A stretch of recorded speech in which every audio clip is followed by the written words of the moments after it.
Tumutok sa depensa, kalakalan, infrastruktura at maging ang paglulunsad ng wireless network sa ilang lugar sa Mindanao ang bilateral meeting ng Foreign Affairs Department at Japan Foreign Ministry. Yan ang ulat ni Gav Villegas.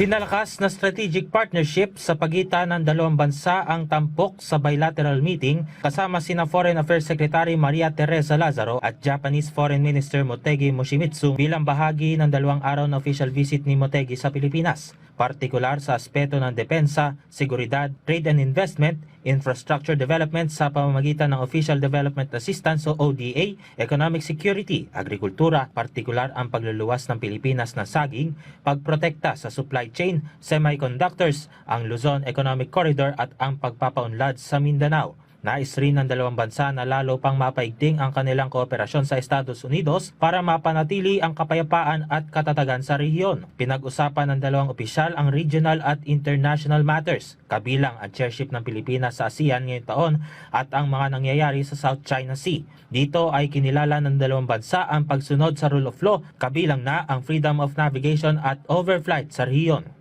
We reiterated the Philippines and Japan's shared commitment to upholding the rules-based order governed by international law and the importance of resolving disputes peacefully and through dialogue.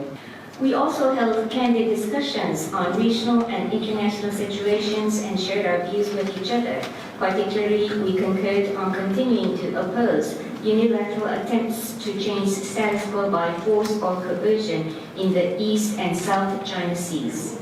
Nilagdaan din sa bilateral meeting ang Acquisition and Cross-Servicing Agreement o ACSA kung saan magkakaroon ng reciprocal provision ng mga supply at services sa pagitan ng Armed Forces of the Philippines at Japan Self-Defense Forces. Pinalawig rin ng Japan ang kanilang official security assistance sa Pilipinas na magpapalakas sa Department of National Defense na maprotektahan ang teritoryo ng bansa at pigilan ang anumang banta sa kapayapaan, katatagan at seguridad ng rehiyon. Tutulong rin ang Japan para sa pagtatayo ng Basilan, Sulu and Tawi-Tawi o Basulta Wireless Backbone Network na layong makonek ang 40 government network sites at free public internet access points sa 3 lalawigan bilang bahagi ng pagsisikap ng ating pamahalaan na mapaganda ang internet connectivity sa rehiyon na mapapakinabangan ng higit 250,000 individual.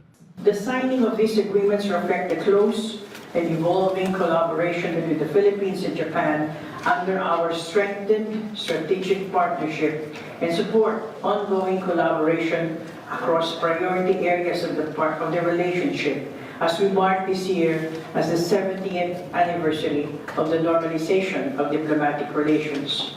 Based on the trust established with Secretary Lazaro during this visit, I am determined to deepen Japan-Philippines relations even further toward the realization of a free and open Indo-Pacific.